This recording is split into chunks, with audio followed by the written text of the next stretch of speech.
Puji Tuhan saudara-saudari, mari kita menikmati Tuhan melalui buku FKKP, hari ini Minggu kelima hari pertama. Kita baca, 1 Timotius pasal 3 ayat 15, jadi, jika aku terlambat, engkau sudah tahu bagaimana orang harus hidup sebagai keluarga Allah, yakni jemaat dari Allah yang hidup, tiang penopang dan dasar kebenaran. Kita juga baca, Yohanes pasal 14 ayat 6, kata Yesus kepadanya, akulah jalan dan kebenaran dan hidup. Tidak ada seorang pun yang datang kepada Bapa, kalau tidak melalui aku. Secara metafora, Paulus membicarakan gereja sebagai tiang penopang dan dasar kebenaran, dalam 1 Timotius pasal 3 ayat 15. Tiang menopang bangunan, dan dasar menahan tiang. Gereja adalah tiang penopang dan dasar penahan kebenaran seperti itu. Kebenaran di sini mengacu kepada hal-hal yang real yang diwahyukan dalam perjanjian baru mengenai Kristus dan gereja menurut ekonomi perjanjian baru Allah. Kebenaran adalah realitas dan isi ekonomi perjanjian baru Allah.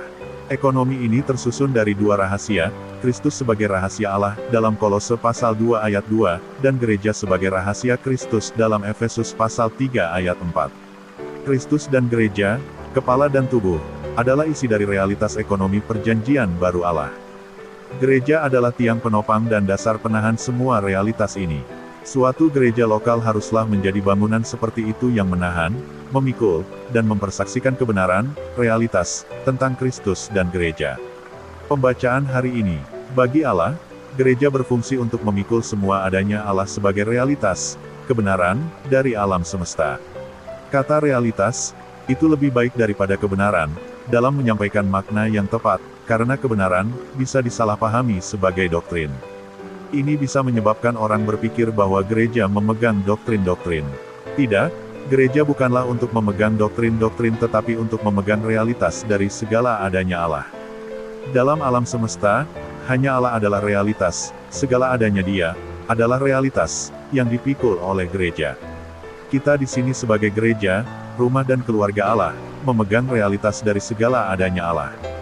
Kebenaran yang dipikul oleh gereja adalah Allah Tritunggal, yang memiliki Kristus sebagai perwujudan, pusat, dan ekspresi untuk menghasilkan gereja sebagai tubuh Kristus, rumah Allah, dan kerajaan Allah. Kebenaran, realitas adalah Kristus dan Kristus adalah perwujudan Allah. Gereja memikul Kristus sebagai realitas. Gereja bersaksi kepada alam semesta bahwa Kristus, dan hanya Kristus yang adalah realitas. Sebagai tiang penopang dan dasar kebenaran, gereja memikul realitas Allah Tritunggal. Gereja bukan berdiri bagi doktrin tetapi bagi kebenaran, realitas dari Allah Tritunggal. Sejarah dengan jelas memperlihatkan kepada kita bahwa keberadaan denominasi, kelompok bebas, atau kehidupan gereja yang sejati, semua bergantung pada doktrin-doktrin yang solid. Jika tidak ada doktrin-doktrin yang solid, tidak ada gereja. Bahkan pada masa lalu saya kadang menunjukkan dengan tegas bahwa yang disebut roh dari pergerakan Pentakosta tidak bisa membangun gereja, tetapi kebenaran yang solid atau doktrin-doktrin yang solid bisa. Tentu saja, gereja jenis apa yang akan Anda bangun bergantung pada jenis kebenaran yang Anda ajarkan.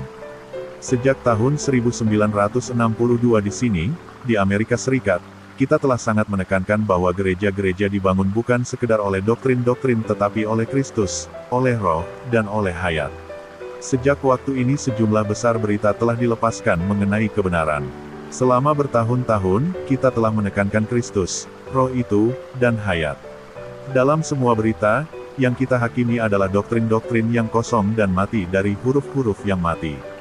Namun, kita sepenuhnya menyadari bahwa untuk menghasilkan gereja, agar gereja eksis, dan untuk membangun gereja, kita perlu melepaskan kebenaran yang solid dan hidup yang penuh dengan Kristus, penuh dengan Roh itu, dan penuh dengan Hayat.